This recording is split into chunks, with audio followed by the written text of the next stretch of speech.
درود و عرض ادب به کانال یوتیوب من خیلی خوش اومدید. من زهرا سلیمانی ام، کارآموز وکالت. یکی از مهمترین فعالیت هایی که هر کارآموز وکالتی در دوران کارآموزی باید انجام بده تهیه گزارش از پرونده های دادگستری در دادگاه های مختلف و شعبات مختلف.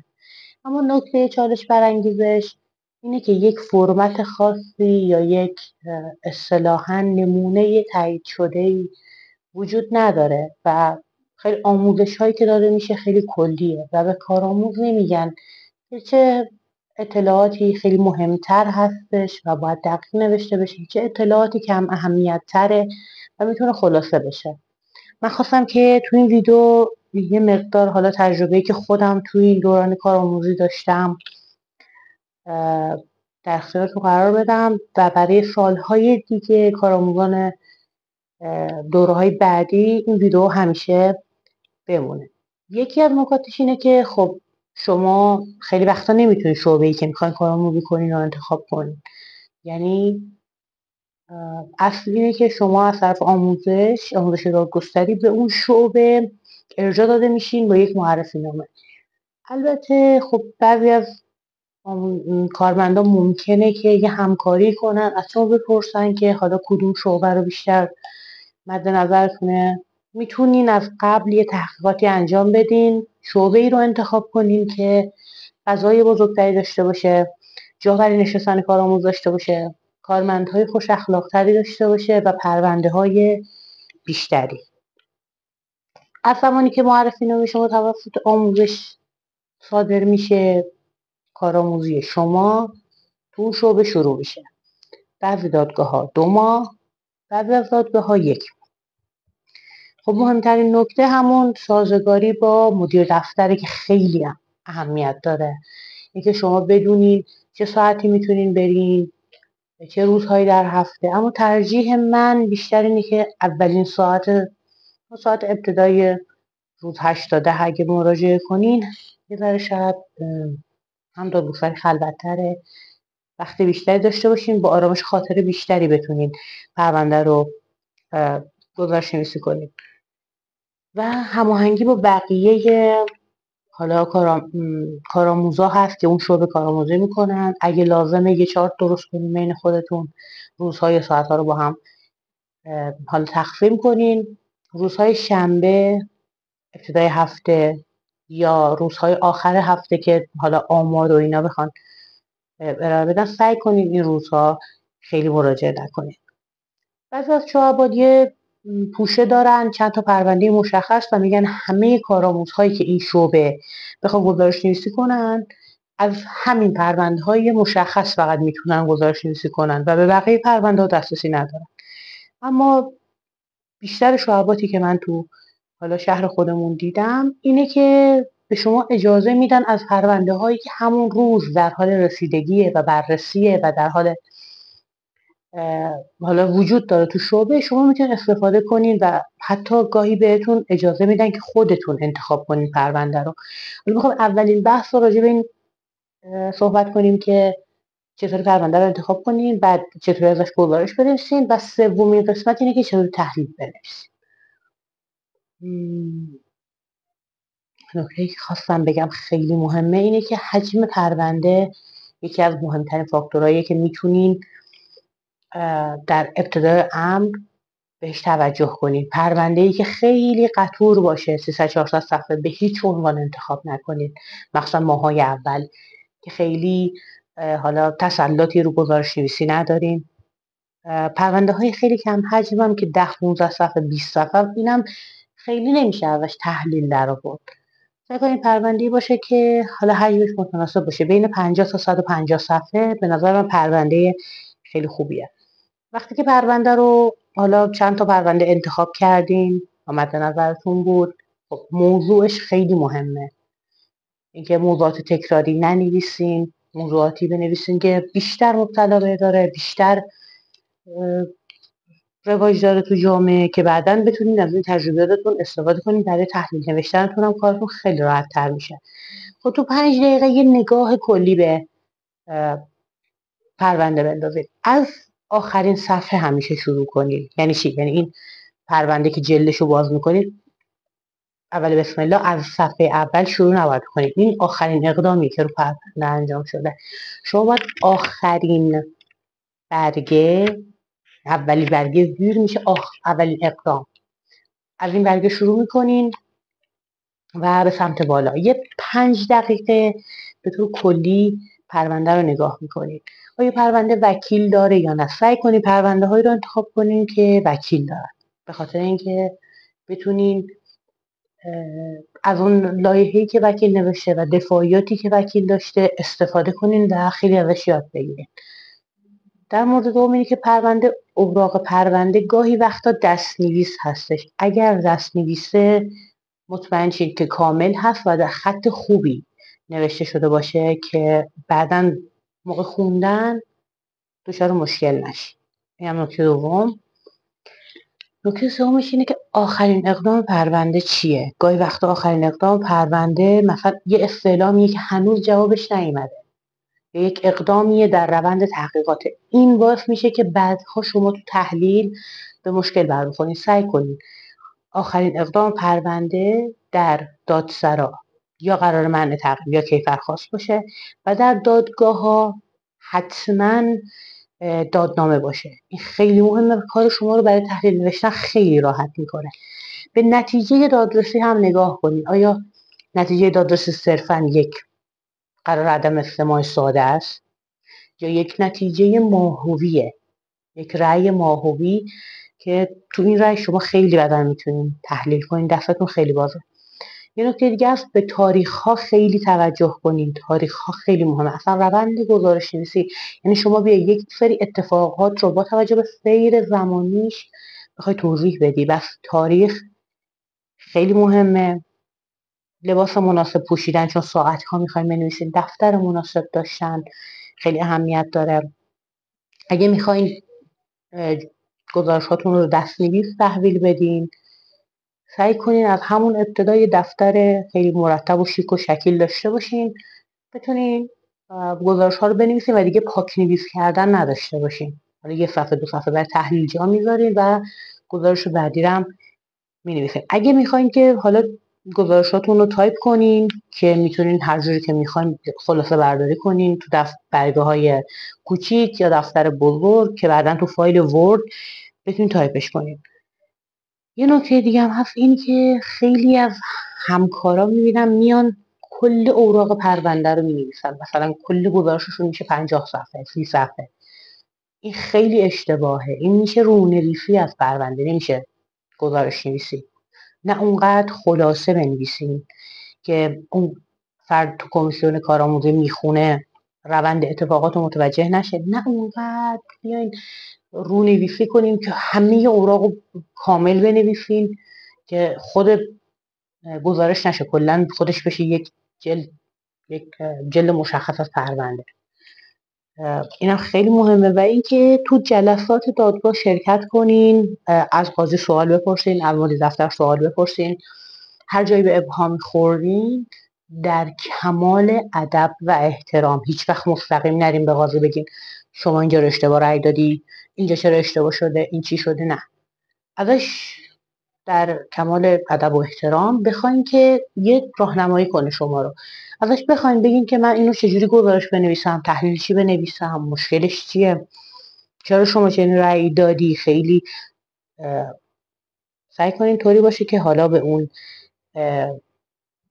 تجربه قاضی، به اون شخصیت قاضی یا مدیر دفتر به شما بی احترامی نشه. بعد میایم سراغ خب حالا پرونده رو انتخاب کردیم، میخوام پرونده رو شروع کنیم. اطلاعاتی که روی جلد نوشته شده خیلی مهمه. شماره پرونده، شماره بایگانی، نام خواهان، نام خوانده در پرونده‌های کیفری، نام شاکی و مشتکان و اطلاعاتی که رو پرونده هست خیلی مهمه. بعد اینکه اونا رو یادداشت کردیم، میایم از اولین بعد در دادخواست‌های و پرونده‌های حقوقی اولین بعد میشه دادخواست. خیلی مهمه که دادخواست کامل نوشته بشه. یعنی قشنگ تو فایل ورد یک کادر میکشین. اولین گزارشتون رو با یک کادر کوچیک شروع میکنین. دادگاه صادر کننده، اولین دادگاه صادر کننده، شماره پرونده، شماره بایگانی، نام خواهان، نام خوانده و اینکه چندمین گزارشی هست که شما دارین نگارش میکنین. این خیلی مهمه. بعد از اون یه کادر باز میکنین و دادخواست رو مینویسین. خواهان، خوانده، خواسته، دلایل و ضمایم، ادله و شرح دادخواست. اینو کامل باید نوشته بشه. اما یه سری اوراق مثل اوراق هویتی، کد ملی خواهان، کد ملی خوانده، آدرس زمینی که مورد منازعه است، اصلا اینا اهمیتی نداره. اینا رو حذف کنید. حتی به نظر من اسم خواهان و خوانده رو کامل ننویسید. مثلا زهرا سلیمانی میشه خانم ز سلیمانی یا زهرا س، ننویسید زهرا سلیمانی. شاید بعدا اون گزارش حالا بخواید به دوستتون بدین، بخواید تو فضای مجازی بارگذاری کنین، شاید اون کسی که حالا اون پرونده رو داشته نخواد اطلاعاتی ازش پخش بشه، مخصوصا در پرونده های کیفری. سعی کنین اصلا حتی گاهی شاید بتونین اسامی رو عوض کنین. اینم خیلی مهمه. البته این چیزایی که کمیسیون کارآموزی ممکنه اگر روش حساس باشن بهتون تذکر میدن. و ما حالا دادخواست رو نوشتیم. این چرا اهمیت داره؟ چون ما بعداً برای تحلیل و برای دادنامه به خواسته نگاه میکنیم، به خواهان نگاه میکنیم، به سمت وکیل نگاه میکنیم، به سمت قیم نگاه میکنیم، به شرح خواسته نگاه میکنیم، به دلایل و زمان دادخواست نگاه میکنیم و این خیلی اهمیت داره. در پرونده های کیفری هم که یا شکوایی است یا گزارش نیرو انتظامی، در اینجا که خیلی مهمه، ما همه رو نوشتیم، اینجا پرونده شروع میشه. وارد بزرگترین و طولانی ترین بخش پرونده میشیم به اسم گردش کار. گردش کار از زمانی که شما دادخواست ثبت کردی تا قبل از اینکه دادنامه صادر بشه رو بهش میگن گردش کار. البته میشه گفت دادنامه هم جزءشه، ولی حالا توی عنوان کلاسیک دسته‌بندی میشه دادنامه رو جزوش نیاورد تا قبل از صدور دادنامه. یعنی تمام استعلامات، تمام اقدامات دادگاه، جلسه دادرسی، همش زیر مجموعه گردش کاره. برای گردش کار 2 تا روش داریم که میتونیم گردش کار رو بنویسیم. روش اول، البته چندین روش هست، من 2 روشش رو بردارم. روش اول به عنوان داستان سراییه. شما به عنوان یک شخصی که پرونده در اختیار شما قرار گرفته، میان از اول بر اساس تاریخ و بر اساس اسامی که دارین و اقدامات یه شرحی رو می‌نویسید. در تاریخ 11 اردیبهشت 1403 آقای مثلا علی ف علیه خانم فریبا ش دادخواستی رو مطرح کرده بدین کیفیت. در تاریخ مثلا 18 شهریور 1403 پرونده به کارشناسی ارجاع شد. در تاریخ 20/3/1403 نظریه کارشناسی ابلاغ شد، بدین شرح بود. همینطور تمام اقدامات رو میتونی خلاصه کنین به صورت داستانوار و کوتاه، خیلی طولانی نباشه. مثلا طرف میاد 10 صفحه گردش کار می‌نویسه، خب 10 صفحه هم از نوشتنش برای شما یه ذره سخته، هم خوندنش برای اون عضو کمیسیون کارآموزی سخته. یه جوری که فقط به نظر من 1 صفحه، حالا پرونده های کیفری ممکنه طولانی باشه 2 صفحه یا 3 صفحه، و در پرونده حقوقی 1 صفحه کامله. مثلا من این پرونده داشتم تصرف عدوانی، قاضی اومده بود ارجاع داده بود به کارشناسی، 1 صفحه قرار کارشناسی بود. همکار من میومد پرونده رو میخوند، از بالا شروع میکرد قرار کارشناسی رو مینوشت تا پایین. اومدم نگاه کردم دیدم اصلا همه اطلاعات خیلی مهمی نیست. 1-2 خط اون وسط 4 تا سوال پرسیده بود که کارشناس محترم شما بفرمایید توضیح بدید. آیا زمین سند داره؟ آیا سند با زمین تطبیق داره؟ آیا تصرفی صورت گرفته؟ اگر تصرفی صورت گرفته چه خسارتی وارد شده؟ من اومدم نوشتم در تاریخ فلان پرونده به کارشناسی ارجاع شد، این 4 تا سوال قاضی پرسیده. خیلی خلاصه در عرض 2 خط. دیگه مبلغشو نمیدونم کی انتخاب شد و اسم کارشناس و اینا اطلاعاتیه که اطلاعات حجبه اضافیه، اینا رو حذف کن. در 2 خط اومدم خلاصه کردم. بعد کارشناس اومده بود نظر داده بود، بعد از شاید به جایی که یه هفته 10 روز نظر بده، بعد 2 ماه نظر داده بود. حالا میشم در این تاریخ نظری کارشناس ابلاغ شد. بله 1 بله زمین سند داره، 2 بله زمین با سند تطبیق داره. تصرف صورت نگرفته، بلکه کاهش زمین به خاطر طرح تعریض جاده بوده و 4 اصلا تصرفی صورت نگرفته که بخواد مثلا خسارتی وارد کنه. خب همین قرار کارشناسی و این برای و به علاوه عکس هایی که داده بود و همین نظر کارشناسی و اون توضیحاتی که داده بود در تاریخ فلان ما سر زمین رفتیم، سند رو دیدیم، زمین رو دیدیم، با خواهان با خوانده با هم صحبت کردیم. اینا اطلاعات حجبه، اینا رو اصلا لازم نیست شما بنویسین. این یک هنره که بتونی شما در طی مثلا 16 17 صفحه رو تو 3-4 خط خلاصه کردم. بعد استعلامی گرفته شده مثلا از سازمان ثبت یا از هر ارگانی، هر اداره، سازمان میراث فرهنگی، هر جایی شما یه خط استعلام راجع به این موضوع از فلان سازمان گرفته شد در تاریخ فلان، تمام شد و رفت.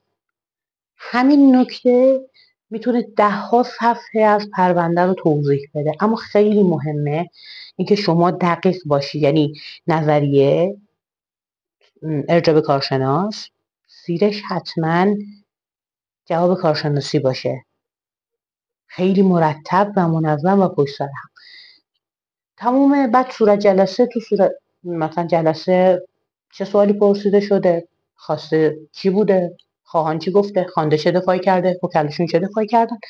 این میشه یک گردش کار خیلی قشنگ و تمیز که من متاسفانه میبینم که خیلی همکارا یه مقداری سخته براشون بخوان چنین چیزی رو از تو گردش کار درارن.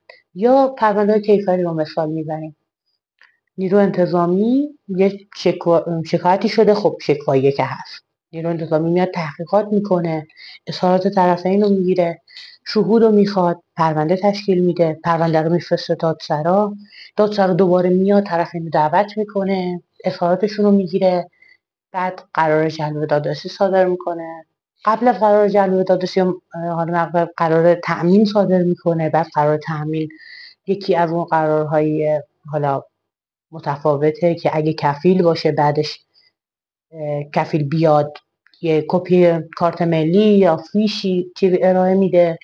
خیلی پرونده میبینین شما مثلا 50 صفحه پرونده رو میخونین، 50 صفحه رو میان تو یک صفحه برگاچار خلاصه میکنین. این خیلی مهمه، یعنی اون فرد تو کمیسیون کارآموزی میفهمه که شما دارین از یک داوطلب آزمون وکالت تبدیل به یک کارآموز شدین، دارین تبدیل به یک وکیل پای 1 میشین، یعنی دارین اصل پرونده نویسی و گزارش نویسی رو یاد میگیرین.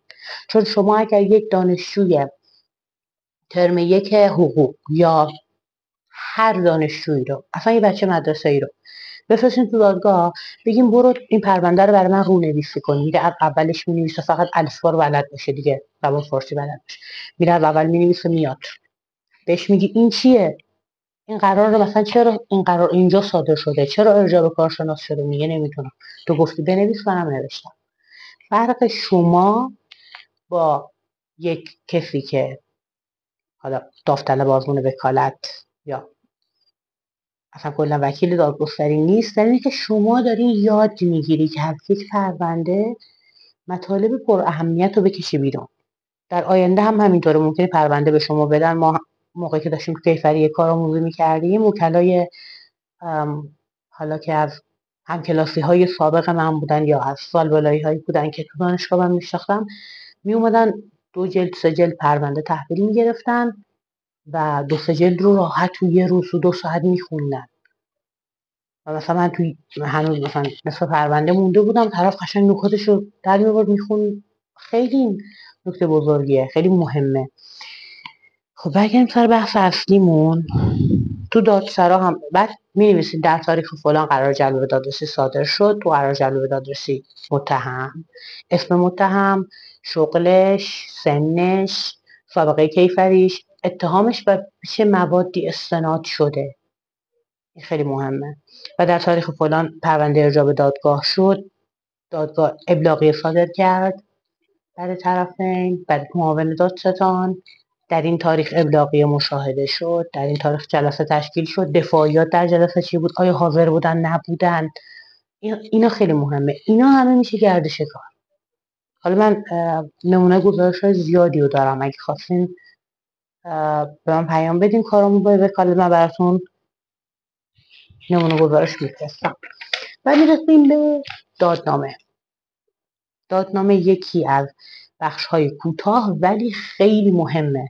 برای چی گفتم که پرونده رو بنویسین که حتما دادنامه داشته باشه؟ چون بیشترین تحلیلی که شما انجام میدی از این دادنامه نشأت میگیره. تو دادنامه خودش چندین بخشه. اطلاعات طرفین رو داره که اصلا اونو ما دیگه نمیخوایم. اطلاعات حجم، گردش کار رو گاهی قضات میان مینویسن که اگه بخواین میتونین بنویسین، اگه بخواین میتونین این تیکه رو حذف کنین. مثلا در تاریخ فلان آقای فلان علیه خانم فلانی دادخواستی داد و مطرح کرده به خواسته فلان جلسه تشکیل شد، خوانده چنین دفاعی داشت، خواهان چنین خواسته ای رو داشت و قصه علاوه چیزایی که ما بالا نوشتیم. بخوایم میتونیم بذارین، بخوایم اگر هم نخواستین میتونین حذفش کنین. خیلی مهم نیست. اما یه قسمتی دیگه داره، نتیجه گیری دادنامه، که طولانی ترین بخش دادنامه است و همه استدلال ها و استنادها و نتیجه تو اونه.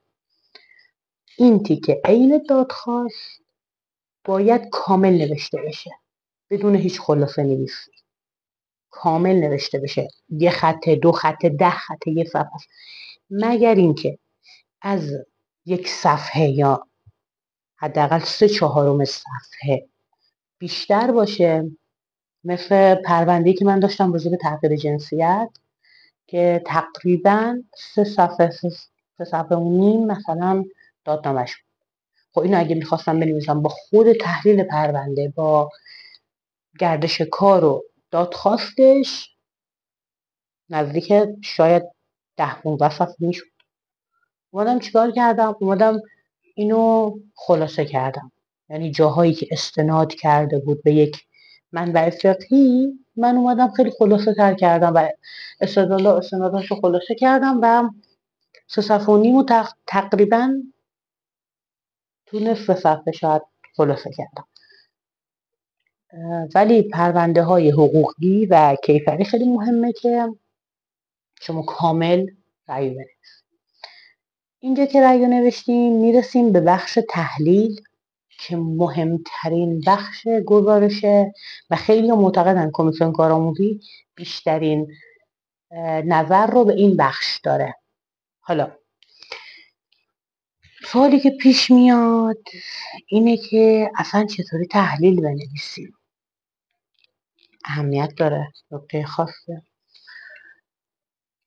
تحلیل نوشتن میتونیم شماره بزنین، موردی کار کنین.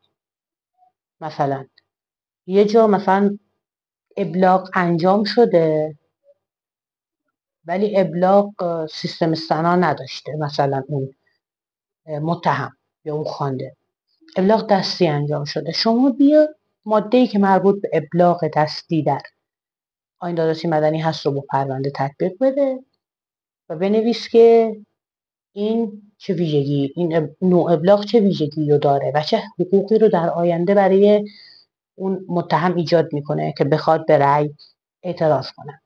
یه جا هست مثلا صلاحیت دادگاه رو بنویس. مورد دوم، با توجه به اینکه پرونده موضوعش اینه، در صلاحیت دادگاهه، در صورت این دادگاه همه ذاتی همه محلی بررسی کن با این استناد این ماده قانون. مورد 3، اینجور مورد باعث میشه که یک آشفتگی بین تحلیل به وجود نیاد. این یک نوع دومش اینه که من الان یادم اومد راجع به گزارش نویسی بخش دومش رو نگفتم چطوریه. دومین بخش گزارش نویسی، دومین نوعی که میشه گردش کار رو نوشت، اینه که همین خلاصه اوراق رو فقط بنویسیم. طوری که خود من گزارشامو نوشتم، هم به جای اینکه داستان سرایی کنین و خلاصه بار بگین، همین تیکه های کوچیک که خیلی فرقی با اولی نداره، یه جاهایی حالا ممکنه متفاوت باشه، ولی خلاصه اوراق رو بنویسین. حالا من یه فرمی، یه لگوی، یه چیزی مربوط به اون حالا چیزم میزدم. مثلا اگر دادنامه است میام آرم دادگستری رو میزنم، اگر لایحه وکیل آرم قانون وکلا رو میزنم، اگر استعلام از سازمان ثبت آرم سازمان ثبت رو میزنم، یه همچین چیزی. و سومین راهش ممکنه یه راه خیلی خاصی به نظر خودتون برسه، یعنی چیزی که من میگم چیز ثابتی نیست، خودتون میتونید خلاقیت داشته باشید. حالا در مورد تحلیل، خب این یه روشش بود که شما موردی بگی، یه روشش این بود که شما خیلی کوتاه بیاین بنویسین همه رو پشت سر هم ولی منظم.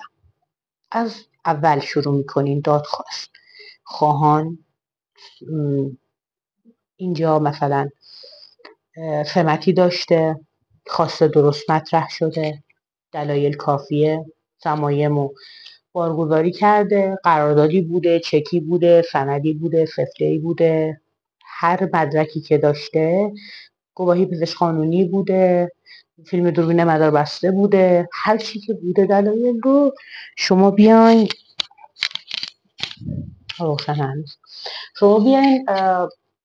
تحلیل کنین دیگه. دادگاه صالح چه دادگاهی بوده، نتیجه دادرسی چی بوده، آیا ارجاع به کارشناس شده، درست بوده، نظر کارشناس، ماده های مختلفش رو. بعد تمام ماده هایی که در رأی اومده بررسی کنین، تمام ماده هایی که فکر میکنین به پرونده میخوره اما در دادنامه ذکر نشده، اونا رو بررسی کنید. آرای وحدت رویه، نظری های مشورتی، مقالات اساتید حقوق، نظری دکترین، خیلی چیزا، خیلی نظری خودتون، خیلی چیزا میتونید بنویسید.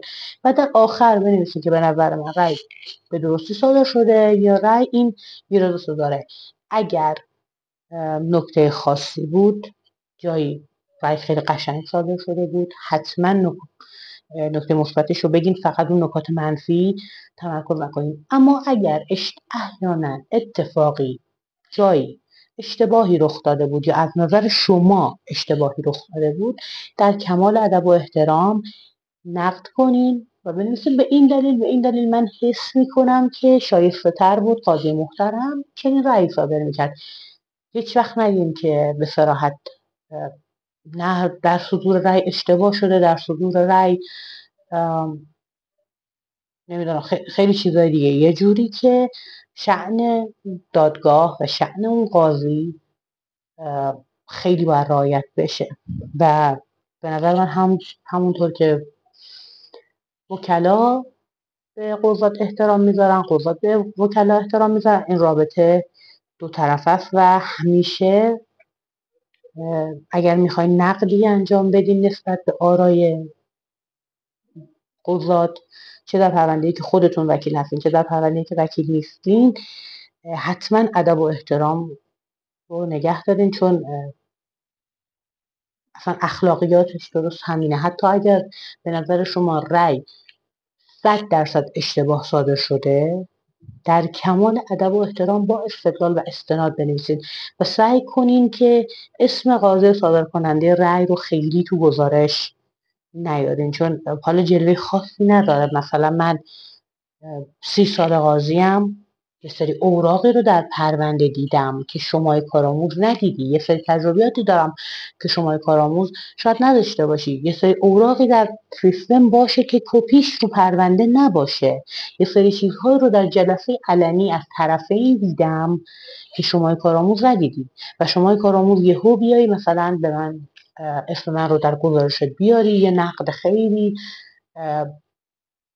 بلند بالا هم بنویسی و بگی که نه این رای اینجا اشتباهه، اینجا اشتباهه و که چیزی درست نیست. و حس میکنم اون خستگیه به تن قضات میمونه اگر ما کارآموزان نتونیم آنچنان که به همکار خودمون به وکلا احترام میذاریم به قضات هم احترام میذاریم. من خیلی از اساتیدم در دانشگاه رازی از قضات بودن، علاوه بر اینکه حالا وکلا بیشتر بودن ولی از بهترین استادام قضات بودن و خیلی چیزا ازشون یاد گرفتم، خیلی دقیق، خیلی نکته سنج و خیلی مهمه که شما تحلیلتون رو خیلی دقیق و منطقی بنویسید.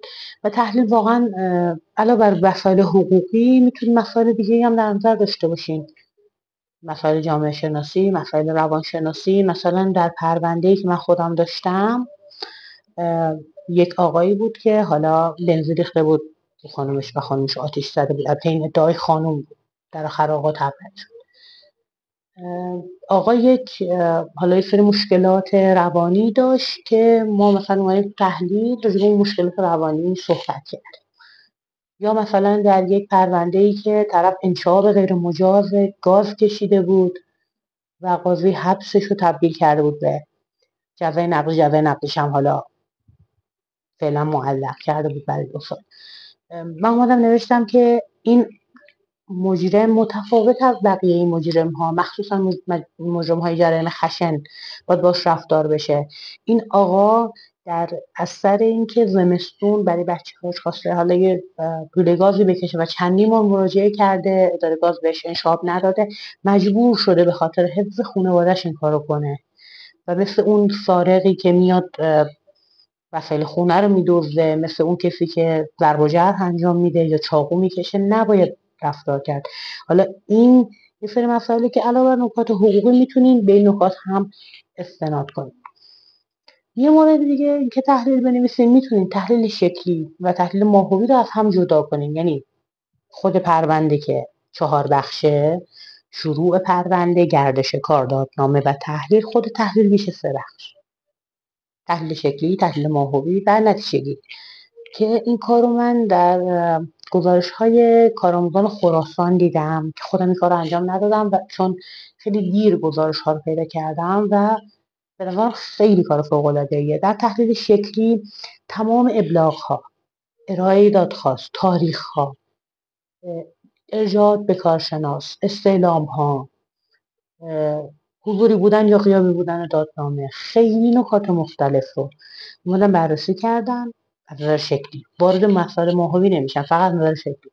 در قسمت دوم تحلیل ماهوی وارد موضوع پرونده میشم. مثلا اگر طلاق، انواع طلاق رو توضیح میدن. اگر یک جرمه میان آسیب شناسی میکنن، اصلا این جرم انواعش چیه، چه ماده قانونی هایی داره، عنصر مادی، معنوی، عنصر قانونیش رو نگاه میکنن. این خیلی باعث میشه که شما راجع به حول و حوش اون پرونده همه مسائلش رو یاد بگیرید. و در قسمت سوم نتیجه گیری میان اون اطلاعاتی که در تحلیل ماهوی و تحلیل شکلی نوشتن با پرونده تطبیق میدن و در آخر مینویسن که به نظر من رأی درست صادر شده یا به نظر من این ایرادات رو داره ولی در بقیه موارد رأی درست صادر شده. این میشه یک گزارش نویسی کامل و جامع. حالا یه سری نکات ریز دیگه هم هست، مثل این که مثلا شما بتونی حالا پرونده تکراری ننویسی، بتونی تو اینترنت سرچ کنی و جدیدترین قوانین مربوط به اون موضوع رو پیدا کنی، بتونی یه چارت داشته باشین. مثلا در مورد پرونده های حالا تحلیل شکلی، در پرونده های کیفری، آیا حقوق شهروندی به درستی رعایت شده؟ آیا قرار تأمین مناسب با نوع جرم صادر شده؟ آیا در عرض 1 هفته مثلا نتونسته قرار وثیقه رو تودیع کنه، آیا قرار وثیقه کاهش پیدا کرده؟ آیا موقع بازجویی، مدت بازجویی و استراحت بینش دقیق نوشته شده؟ آیا صورت جلسه کلانتری کامله؟ آیا نحوه اطلاع از جرم به طور قانونی هستش یا به طور غیر قانونی. شما میگیم که مثلا چندی میتونید پایین دادرسی کیفری، چند مورد داریم، آخر سر میگه هر نوعی که از هر طرق قانونی که دادستان اطلاع پیدا کنه. و خیلی پرونده ها رو دیدیم، مخصوصا پرونده‌ای که من دیدم، پرونده شرب خمر، دادگاه گفته بود چون اطلاع از این جرم به عنوان یک راه غیر قانونی بوده و ما امکان ادامه تحقیقات و ادامه دادرسی رو نداریم. خیلی مهمه این حوزه. پرونده شکلیش خیلی میتونیم بحث کنیم، مخصوصا اگر جایی دیدیم پرونده خیلی ساده است و نمیتونید وارد اطلاعات ماهوی بشین، تحلیل ماهوی بشین، نمیتونید تحلیل زیردوشت در بیارید، نمیتونید تحلیل شکلی زیاد بنویسید. اگر جایی دیدیم موضوع خودش خیلی گسترده است و اطلاعات ماهوی زیادی داره، سعی کنید اطلاعات تحلیل شکلی رو خیلی کم بنویسین که خیلی تحلیل طولانی نشه. مثلا یه عده من شنیدم میان، یک دو گزارش خودم من دیدم، نمیدونم مال کدوم قانون بود، نوشته بود رأی به درستی صادر شده. خب همین رأی به درستی صادر شده مثل این میمونه که شما مثلا یک دانشجوی کارگردانی رو بیاری 2 ساعت براش یه فیلم رو بذاری، آخر سر بگی نظرت چیه، بگه اوکیه، خوبه. نه، حتی اگر خوبه هم ما میتونیم راجبش صحبت کنیم. لازم نیست اون پرونده یک ایراد خیلی بزرگ داشته باشه. مثلا یکی از همکارا به من میگفت من کل پرونده رو زیر رو کردم، به نظرم همه چیش درسته، هیچ ایرادی نداره، من چی تحلیل بنویسم. حتی اگر اقدامات درستی صورت گرفته، این اقدامات رو بررسی کنیم. مثلا پرونده یکی از خوانده ها کودکی بوده که در فردی که در کودکی نفر گم شده. الان که میخوایم ما تقسیم مشترک کنیم و ابلاغیه چک میکنیم، نمیتونیم به اون یه نفر، چون نه مرگش ثابت شده نه وراثی داره و مجهول المکانه، ما باید یه سری اقدامات خاص انجام بدیم. اما خیلی جا هست اینجا شما میتونید ابلاغ خیلی مانور بدید. خیلی جا هست که پرونده خیلی ساده است، فقط همین بررسی کنید و رد شید. یه نکته دیگه هم هست که خیلی مهمه، به هیچ عنوان از گزارش های کسی دیگه استفاده نکنین، چون کمیسیون کارآموزی ممکنه که کلی بخونن و متوجه بشن که چقدر پرونده ها شبیه همه. از پرونده هیچ کس استفاده نکنین، حتی اگر 2 تا دوست هستین که با هم در یک شعبه کارآموزی میکنین، حتما هر دو پرونده رو بخونین و هر کی یادداشت‌های خودش رو داشته باشه، چون چیزی که از نظر شما مهمه و اهمیت داره از نظر دوستتون ممکنه اهمیت نداشته باشه یا بالعکس، و اصلا نوع نگارش فرق میکنه. سعی کنین از این فرصت خیلی خوب استفاده کنین، پرونده هاتون خودتون بنویسین. یه نکته دیگه هست اینه که به هیچ عنوان از تحلیل های چت جی پی تی یا هوش مصنوعی استفاده نکنین، چون هنوز در حوزه حقوق ایران شاید اولا اخلاقی نیست، خودتون یاد نمیگیرین، همین که اصلا پرونده رو کلا یه چیز دیگه مینویسه. فکر کنم خیلی پرس بنویسه، چون من یه بار امتحان کردم نوشتم گزارش قتل در مورد کارآموزی وکالت، گزارش یک کارآموزی رو به من داد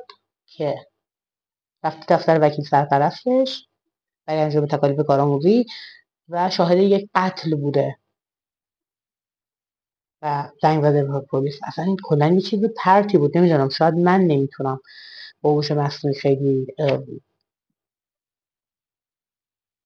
کانکشم یا خیلی باش پرونده تحلیل کنم، ولی به نظر من هم اخلاقی نیست، هم اینکه یاد نمیگیرین، همین که کلا شاید خیلی چیز پرتی براتون بنویسه. سعی کنین که حتما خودتون تحلیل بنویسین، حتما خودتون پرونده ها رو بنویسین و نمونه گزارش هم اگر خواستین حتما تو تلگرام به من پیام بدین که براتون بفرستم. نکته دیگه اینه که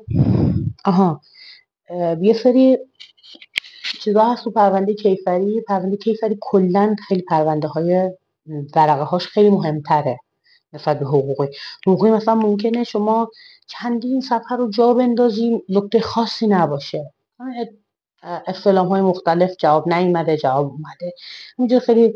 ولی پرونده های کیفری نه، یه سری برگه ها داره، هر برگش اهمیت داره. مثلا نامه زندان، چه تاریخی ورود شده به زندان، چه تاریخی باید آزاد بشه، دلایلی که برای اثبات مجرمیت هست اونا رو بررسی کنیم، ببینیم آیا دلایل کافیه، آیا دلایل درسته. خب، اصول کلی ما اصل براعت داریم، بیایم بررسی کنیم آیا هیچ اماره‌ای نیست، آیا هیچ دلیلی وجود نداره. شهادت شهود، بیاین از نظر شهادت شرعی، شهادت، تعدادی که حالا باید باشه، سوالاتی که از شهود پرسیده شده، خیلی مهمه.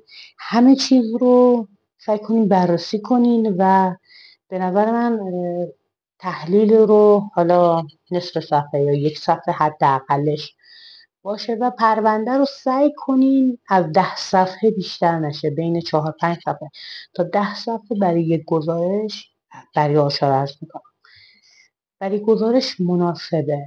اگر بیشتر از این باشه یه مقداری ذهن خواننده رو خسته میکنه و از اون همپیوستگی که داره اونو دور میکنه. یعنی هنر شما در اینه که یک پرونده شاید 150-200 صفحه‌ای رو در 5-6 صفحه خلاصه کنی و نظری که میدین نسبت به هر پرونده، نسبت به پرونده قبل یک پیشرفتی داشته باشه. و 100% همینطوره. اگر گزارشاتون رو خودتون بنویسین، هر پرونده که جلوتر میری شما حرفه‌ای تر میشین. و یه سوال دیگه هم این که خیلی از من میپرسن، کارآموزای جدید، اینه که ما کی باید گزارش رو تحویل بدیم. خب این مشکل خودمون هم بود، ما پارسال خیلی میپرسیدیم که گزارش رو کی تحویل بدیم و بعضی از کانون ها، مثلا کانون همدان، من شنیدم 2 هفته یک بار رو سایت بارگذاری میکنن، اما کانون شهر ما اینطوری نیست. شما کامل که شد، برای دفترچه کارآموزیتون برای هر گزارش یک جای خاصی داره، یک کادر خاصی داره که دادگاه صادر کننده رأی، نام طرفین دادرسی، شماره پرونده و امضای مدیر دفتر رو میگیریم به ترتیب. وقتی همه کامل شد 48 تا گزارش رو با هم تحویل میدیم. اما از یکی از کارآموزان مرکز که من پرسیدم، هم باید فیزیکی پرینت بگیرن، صحافی کنن، یه جلد تحویل بدن، همین که تو سایت بارگذاری کنن و تعداد گزارشاشون هم مثل اینکه 40 تاست. حالا کانون‌های مختلف با هم فرق داره. بازم اگر هر سوالی دارین راجع به گزارش نویسی تو کامنت ها بپرسین، من با کمال میل جواب میدم. خیلی ممنون از اینکه ویدیو تا اینجا دیدید. فکر کنم دیگه نکته خاصی نمونده باشه. اگه نکته خاصی یادم بیاد سعی کنم تو حالا صفحه اینستاگرامم تو استوری براتون بنویسم.